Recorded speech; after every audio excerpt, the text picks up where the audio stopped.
പത്രോസ് വെള്ളത്തിന്മേൽ നടക്കുന്നു. ഈ കഥ വിശ്വാസത്തെക്കുറിച്ച് ബൈബിളിൽ കാണുന്ന ഏറ്റവും ശക്തമായ പാഠങ്ങളിലൊന്നാണ്. 5000 പേരെ പോഷിപ്പിച്ച ശേഷം യേശു ശിഷ്യന്മാരെ പടകിൽ മുൻപേ അയച്ചു. താൻ മലമുകളിലേക്ക് പ്രാർത്ഥിക്കാൻ പോകുന്നു എന്ന് പറഞ്ഞു. രാത്രി കാറ്റ് ശക്തമായി വീശിയപ്പോൾ കടലിൽ പൊരുതിക്കൊണ്ടിരുന്ന ശിഷ്യന്മാർ വെള്ളത്തിന്മേൽ നടക്കുകയും അവരിലേക്ക് വരികയും ചെയ്യുന്ന യേശുവിനെ കണ്ടു. ആദ്യം അവർ പേടിച്ചു, അതൊരു ഭൂതമാണെന്ന് വിചാരിച്ചു. പക്ഷേ യേശു പറഞ്ഞു, ധൈര്യപ്പെടുക, ഞാനാണ്, ഭയപ്പെടേണ്ട. പത്രോസ് വിശ്വാസത്തോടെ ചോദിച്ചു, കർത്താവേ, നിങ്ങളാണെങ്കിൽ എന്നെയും വെള്ളത്തിന്മേൽ നടക്കാൻ കൽപ്പിക്കണമേ.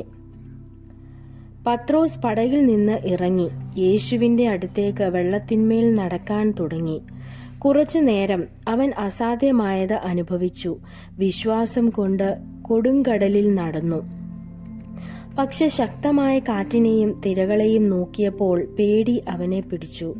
യേശുവിൽ നിന്ന് കണ്ണു മാറ്റിയ ഉടൻ അവൻ മുങ്ങിത്തുടങ്ങി. ഉടൻ പത്രോസ് വിളിച്ചു, കർത്താവേ, എന്നെ രക്ഷിക്കണമേ. യേശു കൈ നീട്ടി അവനെ പിടിച്ചു പറഞ്ഞു, അല്പവിശ്വാസിയെ, എന്തുകൊണ്ട് സംശയിച്ചു? അവർ ഇരുവരും പടകിൽ കയറുമ്പോൾ കാറ്റ് ശാന്തമായി.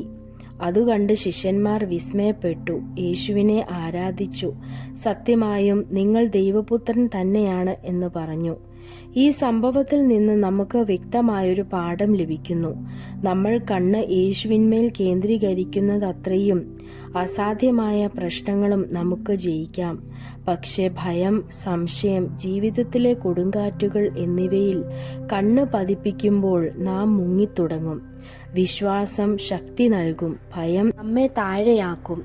പാഠം ലളിതവും ശക്തവുമാണ്. ഭയങ്ങളെയല്ല, യേശുവിനെയാണ് നോക്കേണ്ടത്. അവനിൽ വിശ്വാസം നമ്മെ ശക്തരാക്കുന്നു. ദൈവം നിങ്ങളെ അനുഗ്രഹിക്കട്ടെ.